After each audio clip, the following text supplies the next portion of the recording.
Vamos começar?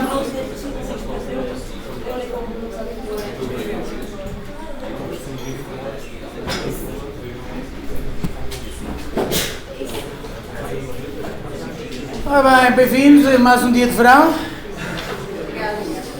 Ok, falta aqui umas palmeiras. Pelo menos, já que tenho que estar aqui a morrer de calor.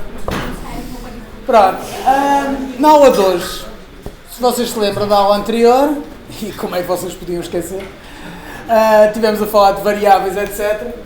E a partir de agora, no resto das aulas, vamos ter um que eu chamo um exemplo motivacional. Ou seja, nós vamos estar a caminhar na direção de fazer alguma coisa específica. E o que é que nós vamos andar a tentar fazer? Ou eu vou estar a tentar fazer enquanto demonstro várias coisas. Vou tentar mostrar uma aventura de texto. Ok? Quem é que sabe o que é uma aventura de texto? Boa. Pronto. Para aqueles que não sabem, uma aventura de texto eram jogos deste género, ok? Que têm, surpreendentemente, nada diria no nome, texto. Ok? Então, basicamente aparece uma descrição do ambiente, da situação, seja o que for, e o jogador responde escrevendo. Este é um dos géneros de jogos mais antigos que existe, não é o mais antigo, surpreendentemente, mas foram um dos primeiros jogos com algum sucesso. Este caso aqui é tirado diretamente do Colossal Cave Adventure, que é do Crowder & Woods, é dos jogos mais antigos disponibilizados ao público. Isto era jogado numas máquinas que eram os PDP-11, 10 aliás, que eram estas máquinas assim, que só as universidades é que tinham acesso, e isto tornou-se um vício tão grande nas universidades americanas que era banido pelo pessoal do IT assim que os descobriam. O pessoal alocava tempo nas máquinas para ir jogar aquilo. Esta coisa maravilhosa de um realismo sem paralelo. Seja como for, a ideia, estes jogos nesta altura eram muito simples, como o jogo diz nas instruções. Não se esqueçam que um dos desafios que estes primeiros jogos tinham é que as pessoas não sabiam jogá-los. Okay? Hoje em dia, eu agarro em qualquer jogo, passo um comando para a mão, a pessoa tenta usar o analógico da direita para rodar a câmara, pode depois não funcionar e tem de nos adaptar, mas de uma forma geral já existe um conjunto de vocabulário que nós entendemos como sendo o vocabulário dos jogos. Nesta altura nada disto acontecia, ou seja, as pessoas viam uma ata de texto e ficavam a olhar e a pensar o que é que eu agora faço. E portanto o jogo tem ali as instruções, ok? O computador diz I will be your eyes and hands, direct me with commands of 1 or 2 words. Pronto. Estes jogos na altura eram muito simples, regra geral os comandos tinham duas partes, um verbo e um substantivo, que descreviam, por exemplo, go west, ou pick up shovel, ou outra coisa qualquer do género. Depois, com o tempo, estes jogos ficaram substancialmente mais sofisticados, incluindo este tipo de jogos ainda existem dentro de uma subcomunidade. Neste momento não se chamam aventuras de texto, chamam-se Make Your Own Adventure? não é o Make Your Own Adventure, ainda é outro género, é os Interactive Fictions, ou seja, a ideia é que livros são fiction e portanto este tipo de jogos neste tipo de formato em que é esperado que o jogador leia muito chamam-se Interactive Fiction. Mesmo jogos modernos, com interfaces normais, têm muita inspiração disto, ok? Por exemplo, um jogo popular, há 1 ou 2 anos atrás, o Disco Elysium, tem uma quantidade absolutamente maciça de texto, é um jogo com muito texto para um jogo moderno, não é comum, e é muito inspirado neste tipo de jogos, ok? Se alguns de vocês quiserem estudar mais a nível de game design, a nível de escrita, narrativa, diálogos, etc., eu recomendo vivamente que percam algum tempo a jogar este tipo de jogos, especialmente as encarnações mais modernas, ok? Porque de facto há um conjunto de lições gigante. Quando o interface, a única coisa que tem é texto, é preciso trabalho para fazer com que isso seja interessante, ok? Pronto, de qualquer forma, nós vamos fazer qualquer coisa não muito sofisticado, mas vamos usar o Python para precisamente fazer uma coisa deste género, que possamos navegar num espaço, num ambiente, e fazer algumas ações simples, ok? Portanto, Uma coisa, fun fact, as primeiras versões do Colossal Cave Adventure nem usavam ecrãs, porque estes computadores não tinham ecrã. Usavam impressão em fita contínua. Portanto, um desperdício de papel gigante, ok? A ecologia não era propriamente uma preocupação da altura. Para ficar preso dentro de uma cava. Hã? Eu entrei dentro da cava e Pronto. É melhor. Ora bem, portanto, o nosso primeiro passo, ok? Vamos começar devagarinho, com calma, e vamos interpretar o comando, ok? Eu posso escrever uma coisa do género, um comando de navegação, North, South, East, West, Up e Down, e eu quero que o meu programa seja capaz de interpretar isto. Neste caso, interpretar vai ter um termo, vou usar o termo de uma forma muito livre, ou seja, quando eu escrevo tipo North, ele diz you move North e mais nada. Não estamos de facto a mover. É só a ideia de ele perceber o que é um North, e se nós escrevemos algo que não sejam daqueles comandos, North, South, East, West, Up e Down, ele conseguir dizer que não compreende isso. Ok? Algo muito binário. Ou ele compreende e diz moveste para aí, ou ele não compreende e diz que não compreende. Ok? Portanto, a primeira parte disto precisamos de pedir um comando, pedir uma instrução. Ok? Como é que podíamos fazer isso? Repara, isso é para buscar a instrução, não é para pedir. Para pedir é escrever o what now. Portanto, compreende.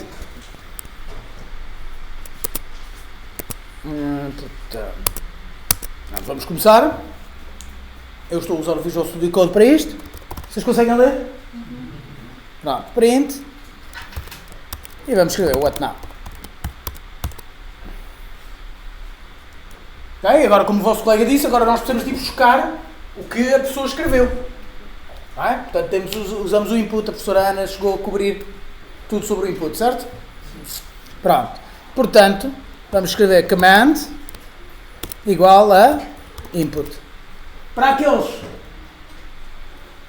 como eu já vos disse na aula anterior, eu prefiro perder tempo agora a bater nas coisas do que vocês estarem a chegar lá para o final e já ninguém estar a perceber nada. Portanto, ali, dois comandos. Primeiro, escrevemos, what now. Segunda coisa que vamos fazer vamos buscar o que o jogador escreve. Quando ele escreve, carrega no enter, que é o que o input faz. O input fica à espera que o jogador escreva qualquer coisa e carregue no enter. Quando isso acontece, o valor correspondente àquilo que ele escreveu vai parar ali dentro daquela variável que se chama command. Podíamos dizer em uma só linha, como é igual a input, what now. Mais ou menos porque aí fica à frente e eu quero por baixo. Ok. Bem, podias pôr um barreiro, também dá para fazer. Ok? Agora, quem é que me sabe dizer qual é que é o tipo da variável command? String. Uma cadeia de caracteres, é um conjunto de texto. Portanto, neste caso, eu vou fazer aqui um comando extra só para vermos o resultado. E vou dizer you typed, vou pôr tudo em maiúsculas que é para se notar bem o que é o computador a escrever e o que é o jogador. E vou escrever o valor da variável command.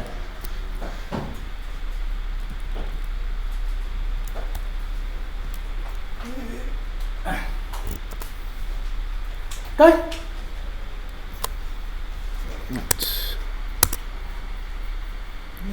Não abri aqui uma consola. Não.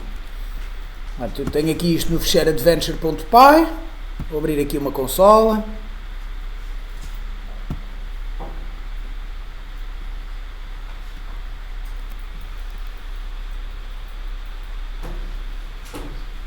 Ok, portanto, Python adventure.py. Ok? Portanto, aparece escrito. Vocês não estão a ver. Portanto.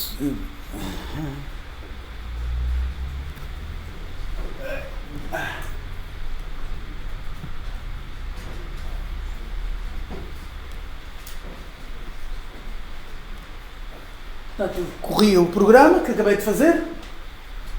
Aparece o what now e eu agora posso escrever o que eu quiser. Não há limites ao que eu posso escrever. Sim?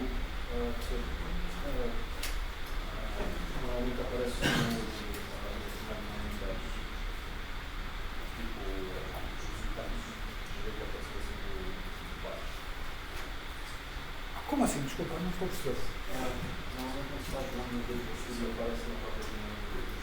Ah, mas eu não estou a correr no Visual Studio. Eu estou a correr numa console.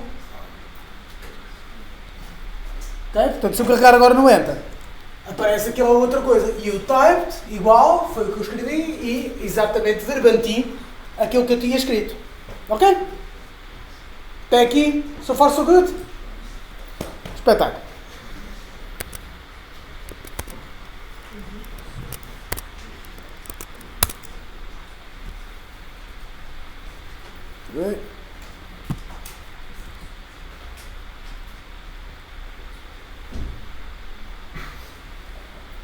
Aqui.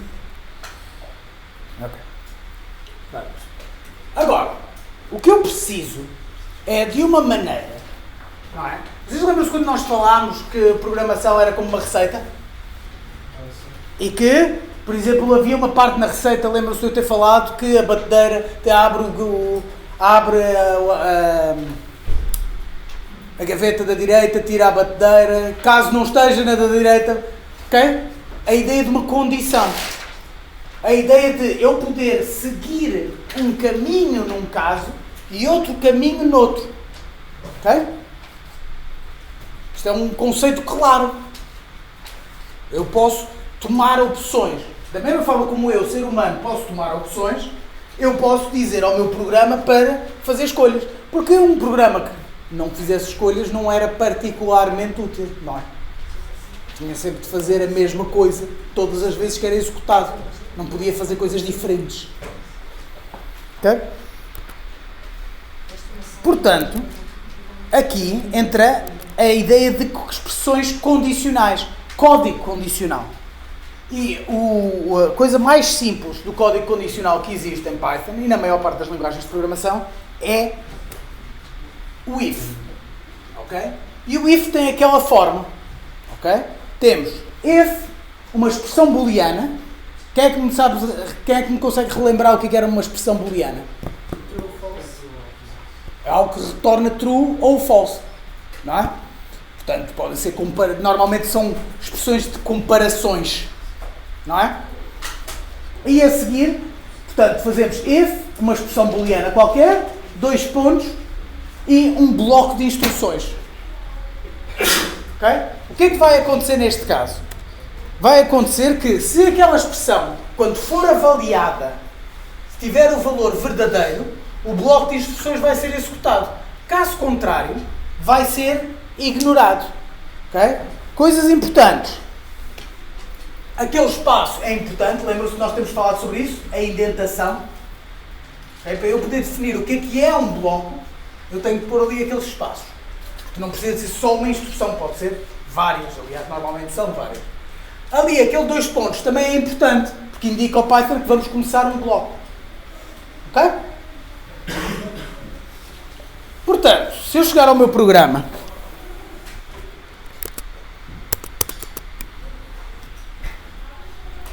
ok, vou apagar aquelas linhas, não interessa. Agora, posso fazer então uma condição, como eu disse. If. Agora posso começar a escrever a minha condição. Portanto, o que eu quero aqui é, vamos ver o caso em que se o jogador escrever north, ele aparece a dizer you move north, por exemplo. Como é que fazíamos isso? Qual é que é a expressão? O que é que nós queremos fazer? Portanto, command, mais 2 iguais, porque a comparação, ok? Com um igual temos a operação de atribuição. 2 iguais, temos a comparação. Okay? Se vocês acham isso demais, há linguagens de programação que usam 3. But we don't talk about that here. Ok? Portanto, eu quero comparar se o valor que está dentro do command é igual a north. E então, agora vou iniciar então um bloco novo. Portanto, 2 pontos. Não é preciso pôr parênteses quando damos Não. Normalmente a maior parte das linguagens de programação não obrigam aos parênteses. O C obriga, o C Sharp também, mas o Python não. Eu acho que é mais legível, mas isso já entra dentro de estilo. Ok? Se o comando for north, então o que é que nós queremos dizer? Print you move north. Vamos ver se isto funciona. Gravei. Vou correr. Vou escrever aqui qualquer coisa. Não apareceu nada. Bate certo. Se eu escrever, correr o programa outra vez e escrever North, aparece o Move North. Great success. Ok? Reparar que se eu escrever North com maiúsculas, não aparece nada. Porquê? Não é igual. North com minúsculas é diferente de North com maiúsculas. Portanto, não fazia sentido ele achar que eram iguais. Ok? Está ótimo este calor, não está? Está maravilhoso.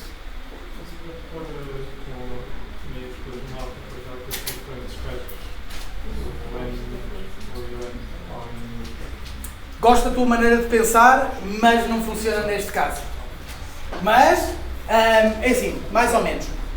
É possível eu fazer uma comparação usando algo que se chama, porque o Python permite isso, chamando o que se chama uma expressão regular. Mas isso é muito complicado, é mais complicado do que seria interessante para este caso. Neste caso, por exemplo, o que nós poderíamos ter feito é, antes de comparar, converter o command para ficar, por exemplo, tudo em minúsculas, ou tudo em maiúsculas e comparar dessa forma. Okay? Seria outra maneira. Mas gostei do pensamento. Mas há duas funções, onde é o else e dizer que não é só pôr tipo 3 vezes o novo, que é uma coisa diferente. Podias pôr milhares de vezes já viste a quantidade de permutações que tens? Só para North tens, são 5, cada um tem 2, tens 32 permutações possíveis. Não é propriamente conveniente. Ok? Mais alguma pergunta? Ok. Portanto, mas esta é a ideia base. Neste caso vamos só trabalhar assim.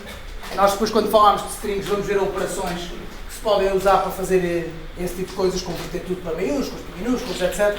Mas para já vamos manter só isto assim. Ok. Portanto, já temos então um comando, uma maneira de processar um comando e definir, ok, para norte.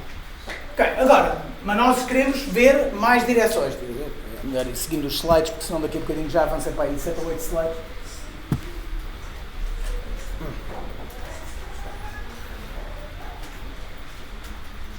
Portanto, isto é o código todo. A indentação já falámos.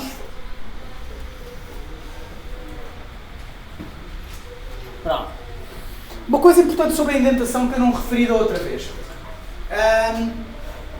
Volto a dizer, a indentação é estes espaços que nós pomos no princípio de um bloco, para dizer isto é tudo a mesma unidade funcional. Ok? Estas linguagens de programação, o Python, etc., aliás, o Python é a única em que isto verdadeiramente interessa, pode-se tanto usar espaços como usar o tab. Vocês não repararam, porque obviamente não estavam a olhar para o meu teclado enquanto eu estava a escrever isto, mas quando eu cheguei aqui, por acaso foi ele que fez isto, mas eu posso tanto pôr aqui 4 espaços,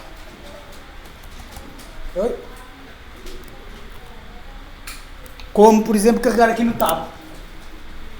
Okay?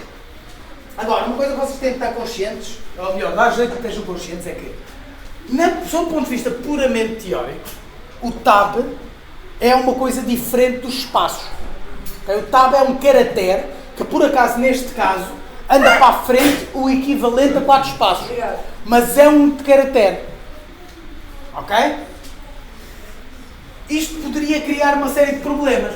Porque se eu, por exemplo, usar tabs num sítio e espaços noutra, o Python tipo, não, aqui está só um espaço, um white space, e aqui estão 4 espaços.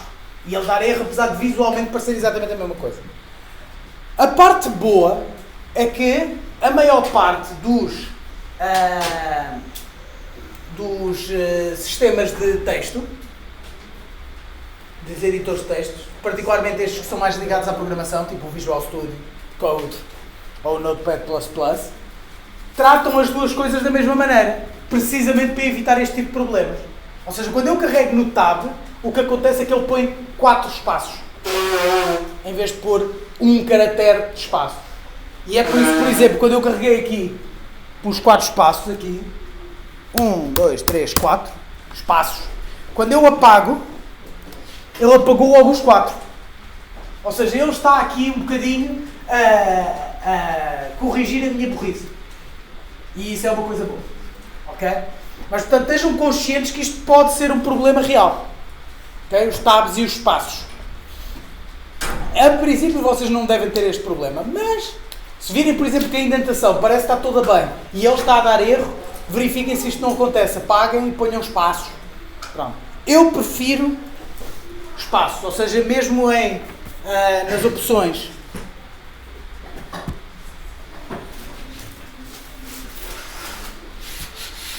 Nas opções, isto é a opção by default do Visual Studio Code, Insert Spaces when pressing Tab. A maior parte dos editores tem uma opção deste género. E eu prefiro isso. O Visual Studio Code faz isto por omissão, mas prefiro usar sempre espaços. Porque tabs podem ter tamanhos diferentes em computadores diferentes.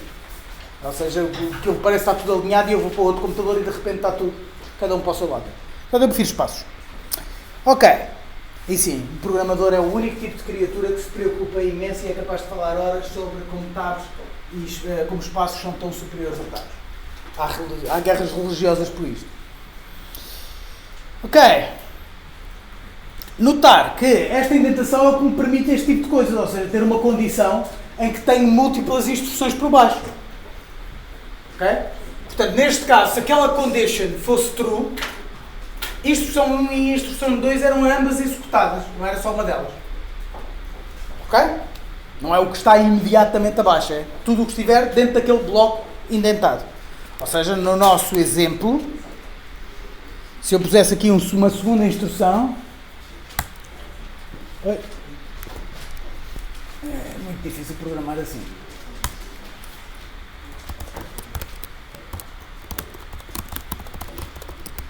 Pronto, vou escrever aqui outro pedaço de texto. Reparem que neste caso, se eu ponho texto qualquer, não aparece rigorosamente nada. Se eu ponho North, aparecem os dois pedaços de texto.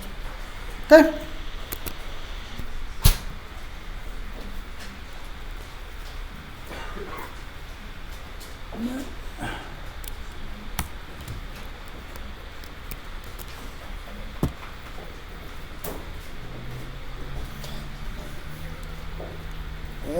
Porque isto não está para aqui.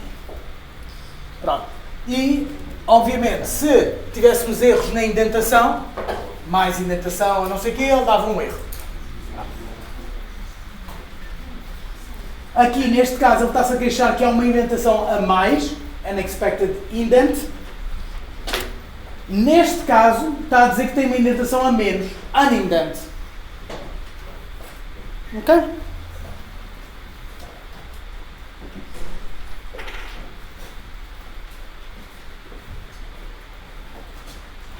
Está tudo?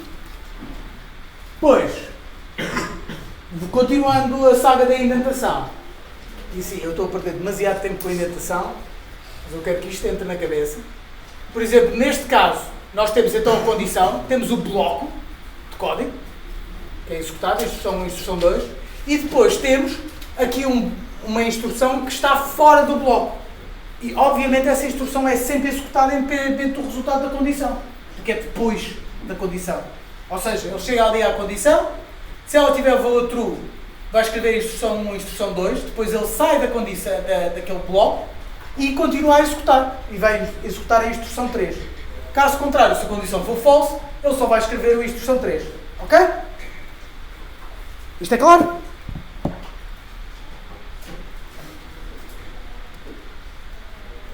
Pronto. E então temos o ponto onde chegamos. Ok? Agora, como eu disse, nós queremos tomar outras decisões. Ok? Nomeadamente, nós queremos, se não compreendermos o comando, dizer qualquer coisa, não compreendi. Já falámos sobre isso, certo? E então, nesse caso, nós podemos acrescentar algo ao nosso if. Nomeadamente, um bloco else.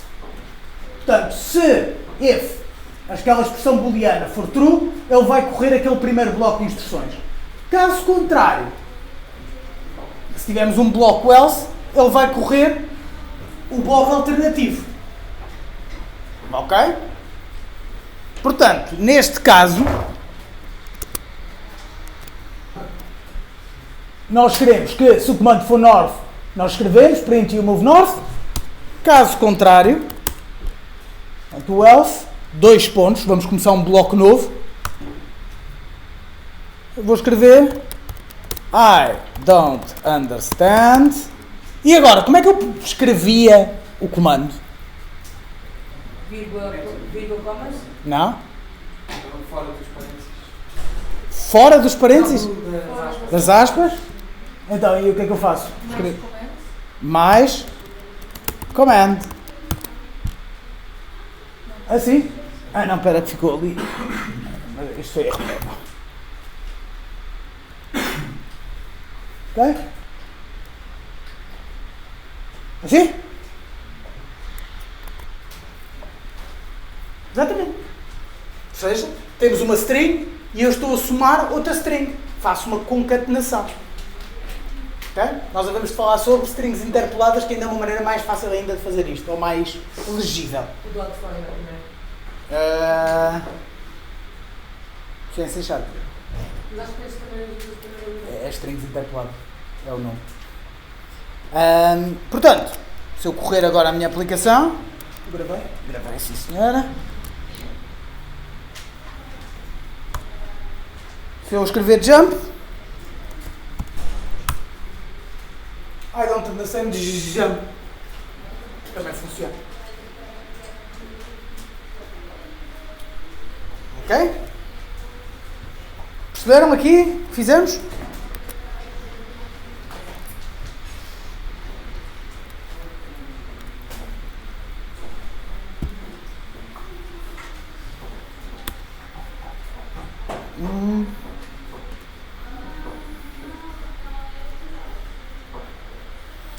E agora?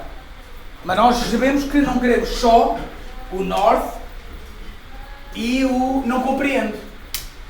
Queremos outras alternativas. Queremos que o sul, o east, west, up, down sejam compreendidos também. Não é? Então o que é que nós podíamos fazer aqui no nosso... Podemos acrescentar aqui outros ifs, não é? Se temos uma alternativa, não é? Reparem que isto é um bloco. Ou seja, eu posso chegar aqui, ok, se o comando for norte e eu move norte. Caso contrário, se o comando for south, print, you move south. Caso contrário, e por aí em diante, não é? Podíamos começar aqui e fazer aqui um carreirinho significativo, não é? Ok? Isto não estava errado. É pouco legível. A gente não podia usar, por exemplo, usar more. Hã? Não podemos, por exemplo, usar more. If command igual a more ou south. Mas aí não conseguias escrever especificamente uma mensagem diferente para cada um deles. Mas não podemos, por exemplo, meter como fizemos no... Podemos, só que repara, isso funciona textualmente, portanto, neste caso funcionaria, mas terias o problema de, a seguir o movimento de facto, tem de verificar é o norte, não é tipo, não é igual. Se bem que havia maneiras de fazer esse tipo de coisa, ok? Vocês depois, em vez de escreverem no norte, põem remove command. Hã? Foi o que foi sugerido pela Júlia. Ou seja que há um... A seguir eu preciso da mesma mover para norte, ou seja, eu vou precisar de saber a qualquer ponto que de facto o que é o norte. Okay? Isto simplesmente encaixilhar isto tudo, isto chama-se nested ifs. Eu estava a ver porque era o que eu Eu faria. sei. Ainda tenho pesadelos. Mas pronto, o nested if é pouco legível. Okay? Temos uma maneira de fazer isto ficar um pouco mais legível. Ok? Que é a ideia.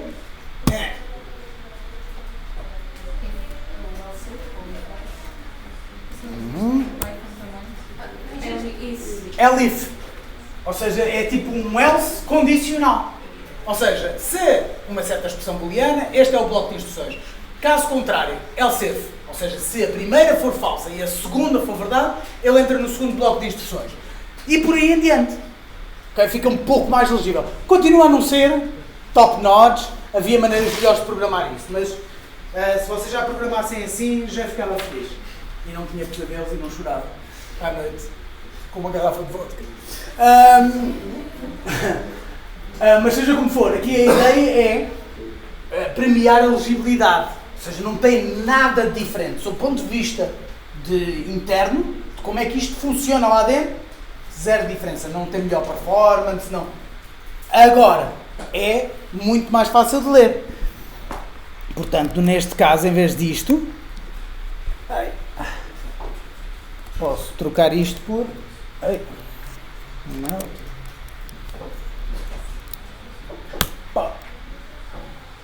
Else if.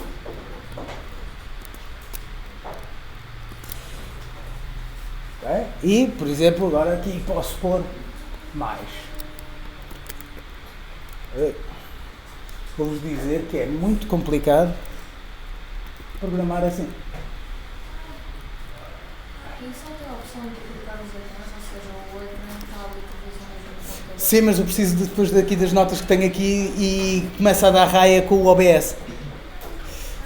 Porque o OBS está a fazer isto e está a mostrar a minha câmera ao mesmo tempo. Não é maravilhoso, mas eu vivo. Ok? Portanto, eu podia agora... mudei ali, mas não mudei aqui. Ok? Portanto, fica muito mais legível mesmo que eu acrescentasse os outros, porque reparem que com 6 comandos eu ia ter 6 níveis de ifs. Aqui, pelo menos, só tenho um. É muito mais fácil de ler. Certo? Funcionalmente, o que eu tinha lá antes e isto é exatamente a mesma coisa. Aqui a variação é só na legibilidade. Ok? Dúvidas? Nada? Quanto ao oeste. Se algum comando der errado, por exemplo, escrever de um errado, ou simplesmente escrever algum comando que apareça errado na externa, como eu faço para que o código se repita, para eu não ter que começar tudo? Já lá vamos. Isso vem a seguir quando falarmos do resto de outras estruturas de ciclos. Mas sim, o vosso colega já notou que nós estamos a pôr um comando e depois a aplicação sai, acaba. Portanto, tem que estar sempre a executar, mas baby steps.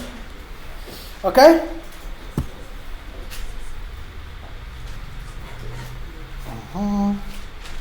Pronto, e agora podia fazer o código para as outras direções e ficava qualquer coisa deste ano.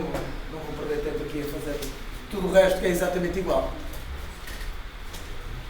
Ok? Infelizmente, em Python não existe uma alternativa a isto. Ok? Isto é, temos de ter esta ideia de comando, se não. Né? Temos de fazer estas várias verificações. Há outras linguagens de programação, como o C#, que permitem criar outro tipo de estruturas mais simpáticas para isto, nomeadamente o que se chama um switch. Ou seja, que eu podia dizer, olha, a minha função, vou-vos mostrar um exemplo. Hã? Sim. O switch é a estrutura de alto nível, depois tens cada caso é um caso. O case entra depois. Mas sim, isso é um switch. Chama-se um switch isto. Ou seja,